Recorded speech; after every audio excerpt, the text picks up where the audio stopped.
What's up, guys? Welcome back to Newswave. Well, the next week or so is going to be very, very busy for the world of gaming. Two major events here coming up with Gamescom and PAX West. We're starting to get some additional details to what we can expect, as well as a look at some of the floor plans showing some sizable booths for a few of these companies. That does include Nintendo, which is leading to a bunch of questions around that. So we'll go over all of that here today. Also, we are going to be talking about Ubisoft and another canceled game, which I guess isn't too surprising as we hear about cancellations all the time.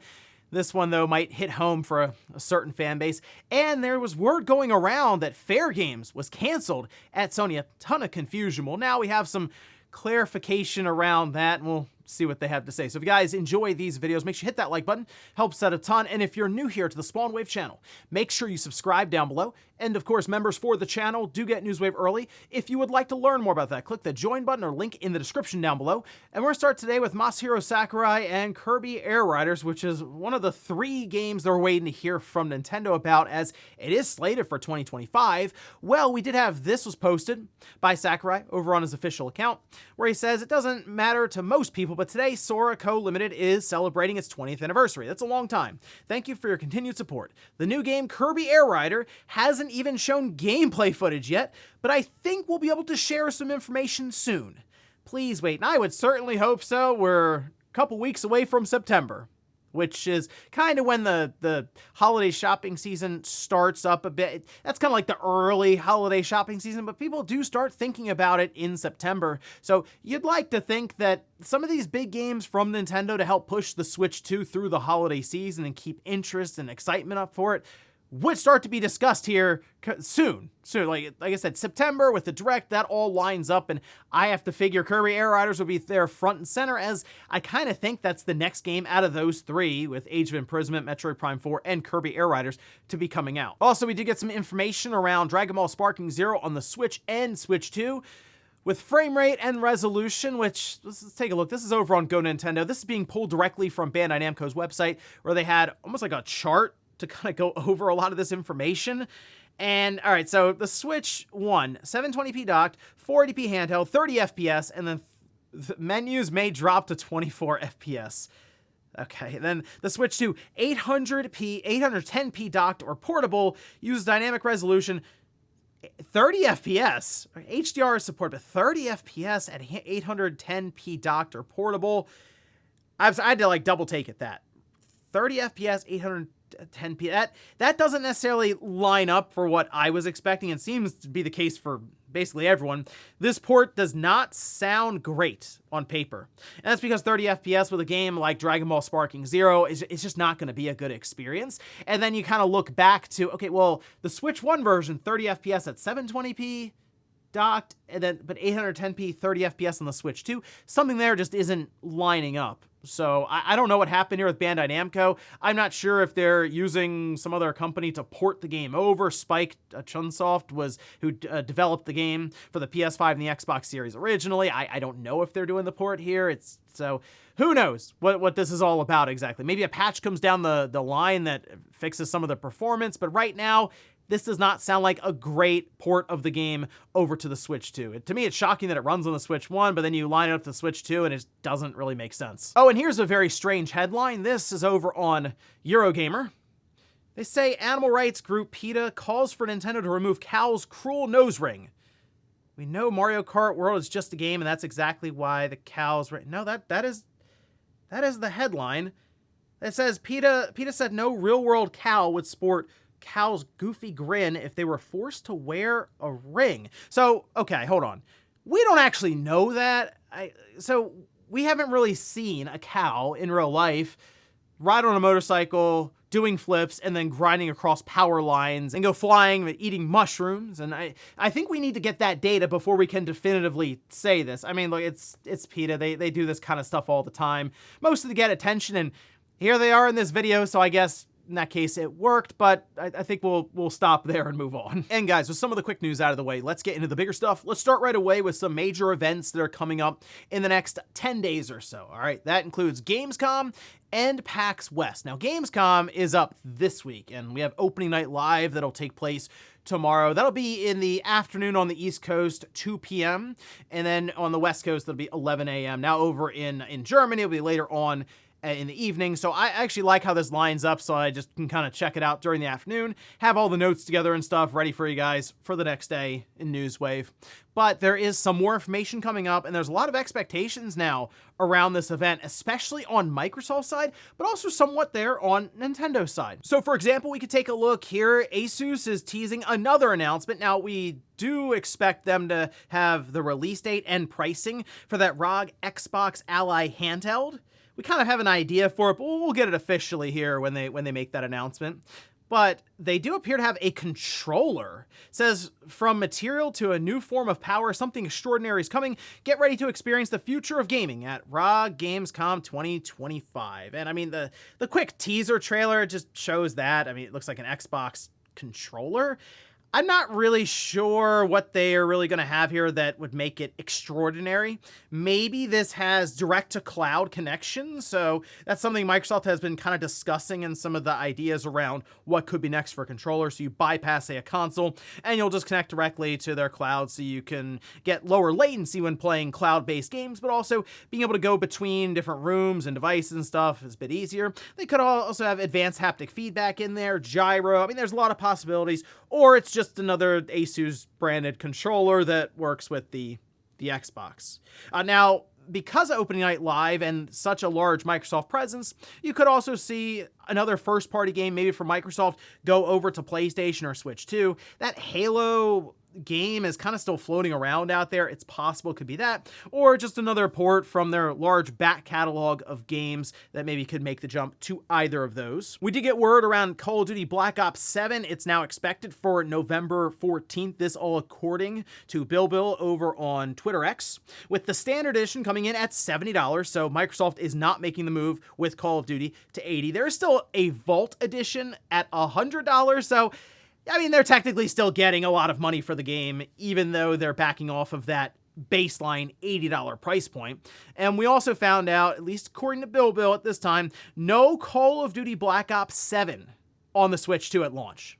Doesn't mean it can't come later on, because this is a yearly series, so it's possible in February or March or something we just get a later port to the Switch 2, but at least at launch in November, there are no expectations around a Switch 2 version launching.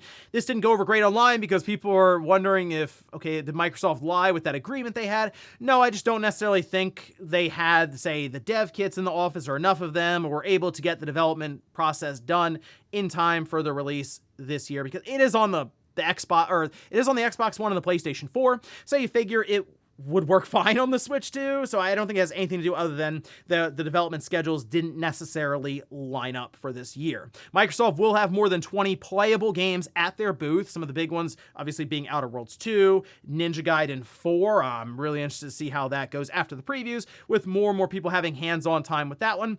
And Hollow Knight Silksong. All right, so it's going to be playable there, and we expect it to finally get a release date. Oh, it's just so close. Daemon X Machina, Titanic Scion, that will be present there, as well as Mortal Kombat Legacy Collection. Look out for another game reveal for it, so they could throw something in there. I assume from that PS1 N64 generation. Some have wondered about the Sub-Zero game. That would be kind of interesting, I guess, just to have in there for the novelty factor. Otherwise, Nintendo will have a bunch of demos. Metroid Prime 4, Elden Ring, Donkey Kong will be there just to advertise it more. Final Fantasy VII Remake Integrate. So it is going to be a very, very busy week, kicking off with Opening Night Live tomorrow. And it's hard to predict what Jeff Keighley is going to show up with, because I don't have high expectations for a bunch of big announcements, but I do think he'll have one or two really good announcements there. And then we'll have, the gacha games and stuff that clearly pay him quite a bit of money for it to kind of fill in the gaps. So cross my fingers, hoping to be surprised. And I think I will somewhat, but I'm not expecting, the show is probably going to be 2 hours and then a half hour for the pre-show. I'm not expecting to have 2.5 hours of just reveal after reveal after reveal of just incredible stuff. But here's hoping he has enough there for it to be exciting when those big moments hit. Now with that, let's move over to PAX West, because we do get a look at the floor plan for the exhibitors there. And look, you can see here, Nintendo has quite a large booth, actually. In fact, they have spot 1923 and then spot 2109. So on one side, they're between Path of Exile and Crimson Desert. Then on the other side, there's what's this Battle State Games and Wizards of the Coast, but that booth is the size of both of those combined. You also have Bandai Namco over there, and we're expecting that Tales remaster to be announced this week. Maybe they'll have it playable there at that booth, which would be pretty cool. And then on the opposite side, Larian Games will have a booth there. 2K, Capcom. Capcom and 2K are interesting. Like 2K, I figure is going to show Borderlands 4 off, but that will most likely give people a chance to try it out on the Switch too to see how that holds up. Essentially to get word that it won't have a split screen mode there for split screen co-op on the same screen. And I'm now curious about how that performance is because they've been kind of cagey and roundabout there. With that, just saying, it's like 30-ish frames, somewhere in the neighborhood. But Capcom, with their booth, Resident Evil 9, Onimusha, Pragmata, probably a bunch of other games. And because Nintendo's booth is so large, expectations are sky high for them here. Even though I think they're going to roll in with mostly the stuff that they're going to have at Gamescom with Metroid Prime 4, Final Fantasy 7, Elden Ring, maybe FC or FIFA, like that could be there because it's popular and maybe people would want to see the Switch 2 version, so it wouldn't shock me if maybe they hosted like a spot for that to be playable at these, again, large booths. But could they come in with something like Kirby Air Riders? And I say that because, so PAX West is going to take place August 29th, all right? It's that weekend. We're going to come out of that convention in September. And I think there's potential for rumors to come out of this and just kind of backroom discussions as to what Nintendo's about to do. So we might hear about maybe a direct or something else coming out of that event. But outside of that, there are panels to pay attention to, two of them specifically. Capcom's big showcase will be there. And while I think they're mostly going to be talking about stuff that is already announced, there's always the potential for them to slip something in there. And then Naoki Yoshida from Square Enix, he's going to have a Q&A. And I'm sure there will be at least a couple of questions in there with some answers where he's trying to carefully answer without throwing too much information out there that will lead to, I'm sure, a bunch of headlines and articles. Basically, over the next 10 to 14 days or so, there's about to be a lot of stuff happening in gaming, and it should be very exciting. Next up, let's talk about Ubisoft and an unfortunate canceled project. Because it was a Rayman game. In fact, it's one that I think the Rayman fan base would have loved to have seen happen. Unfortunately, it got cut down in 2021. This Week in C posted, this is over on Twitter X from Rayman Together, saying an original Rayman remake was planned in 2021, but it was scrapped. This information comes from a former Ubisoft employee on LinkedIn. Now, in their LinkedIn submission here, they talk about previously working on different projects like a Virtuo Studio, where they were fortunate to be involved in the game art production pipeline. And they mention in 2021, they had the opportunity to challenge themselves at Ubisoft on a trial project for Rayman, but unfortunately the project did not proceed. And a bit more information coming out, it does appear it was a Rayman remake, as there was even some artwork and stuff that was shared here, like the logo and the home screen. Yeah, it's unfortunate. It didn't go over well online, as I mean, Rayman is still a franchise I think could do well. It's a good platformer, clearly. And recently it's been a lot of Rayman mixed in with Mario, with like the Mario Rabbids style games. I think Rayman could make that kind of a push now, but it wouldn't hurt to have a remake of that first game because it came out a long time ago. And again, we've talked about generations coming through who are just not aware of Rayman like that. So having a game that's still a classic come up, but having quality of life stuff, better visuals, things like that, but still staying true to the original, I think is a great strategy for Ubisoft. And they're clearly not opposed to remakes right now because they have a whole bunch of them that are coming out. Some are rumored, some are already announced. So why not Rayman? Now, there's also the chance that they're making a new Rayman game, and that's also been the word going around. So while this is rough, again, I know, for Rayman fans to hear about this, at least you're hearing about it years later and not when it happens, so there's a chance that maybe you hear about a new Rayman game in the next year or so. Hopefully. We'll see. But for now, yeah, unfortunate stuff. Ubisoft appeared to have declined to take, I guess, a new Rayman remake to the finish line and release it. And in our last bit of news, let's talk about Fairgames, which did make a big splash online over the last couple of days. And it's not because of a new trailer or a developer interview talking about the game. No, it's because there was a brief moment where the internet believed the game was canceled. And I looked around exactly where this was coming from, and it turns out it was Michael Pachter, which I had to read that a couple times. I'm like, oh, okay. And this is from Pachter Factor, which has been a long-running show. But let's take a look at the quote here in this video, which I will have it linked down below with the timestamp so you can listen back for yourself. But he says, they didn't buy people, this is talking about Sony with their live service initiative, who know how to make live service games. And they turned all their console developers into live service developers, which resulted in Concord being shut down, which it was, and the studio being shut down, which they were, which resulted in Jade Raymond being let go, she was, and her game being canceled. Okay, we didn't hear about that part with Fairgames. Up until that point, I was with him. He was right about everything and kind of analyzing how Sony has had many missteps with their live service push. So with that, people figured that Michael Pachter had maybe some additional info, insider information, and was just saying, yeah, that game was canceled because, well, it's extremely believable that Fairgames would have been quietly canceled, and we would need Bloomberg to maybe reach out to Sony to just get that clarification, and they would usually fire back with a response like, yes, it's been canceled, the game, and the studio's gone, which we've seen that from Bloomberg before, specifically when they asked about, we had Blue Point's game that was canceled, and then Ben Studio's game that was canceled. That came because of some research and digging that Bloomberg did, and then managed to get the response from Sony. Well, it turns out that Michael Pachter may have misspoke here, because we can see this posted. This is by Destin over on Twitter X, saying, I just confirmed with Michael Pachter. He does not know if Fairgames was canceled. Quote, I misspoke, said Jade was let go, and assumed it was canceled. I have no info on the game at all. Feel free to quote this. I truly don't know. That's Michael Pachter. So there you go. I mean, again, is it shocking that Fairgames could be canceled? Obviously not, because people had no problem looking at that and going, yeah, that sounds about right. I mean, look, Jade Raymond being let go from Haven, not a lot of confidence there with the game at this point after they showed it. All I can assume is that they saw what happened with Concord, and they pumped the brakes quickly on Fairgames. And it might have already come out by now if Concord didn't crash and burn as fast as it did and was rejected so hard by just the gaming industry, the gaming audience. So the thing with Fairgames, I have to figure they just took it back and they're completely reworking it. And I mean, part of that might be why we saw Jade Raymond get let go, because I mean, somebody's gonna end up taking the fall for it.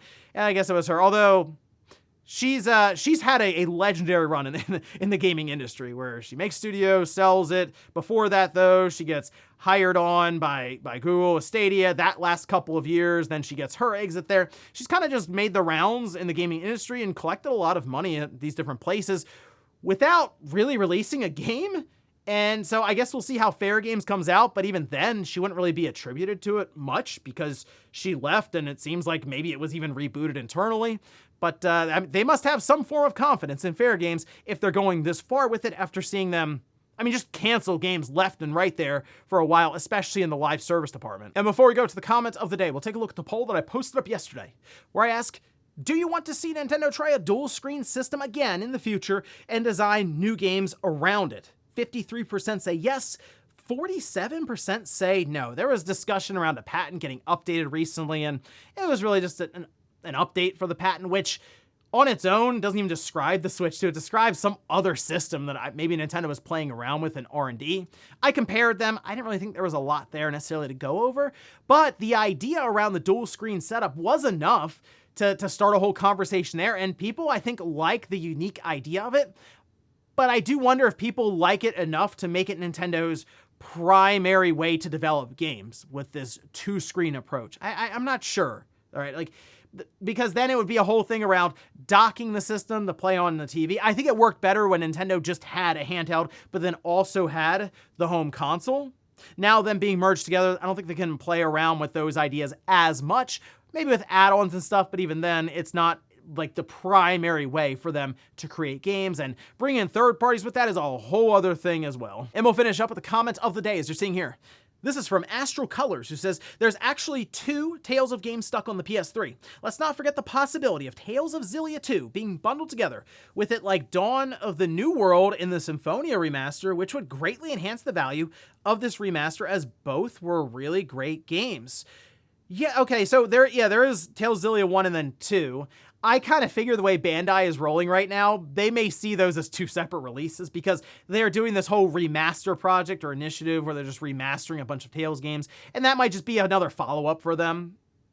Okay, we did Xillia 1, now we're going to go to Xillia 2, and that'll just be a separate release in 2 years or something. That's kind of how I figured, but you know what? It'd be awesome if they showed up and both of them were there, it was bundled together. That would add, you're right, a ton of value to the remaster, and it would get both of those games off of the PS3 and onto a bunch of other platforms that are much more accessible at this time, and that'll just be a win for everyone. So I'd like to see that, but I'm not really holding my breath with the way Bandai Namco moves at times. And ladies and gentlemen, that's going to do it here for Newswave. If you enjoyed this video, guys, hit that like button. If not, hit the dislike. Leave comments down below about everything we talked about here today. If you missed yesterday's Newswave, I'll leave it up here on a card. Or maybe you want to check out a very easy mod you can do on your Switch 2 to customize them and make them a bit more unique. I'll leave that in the video right below it. Thanks guys for watching, and I'll see you next time.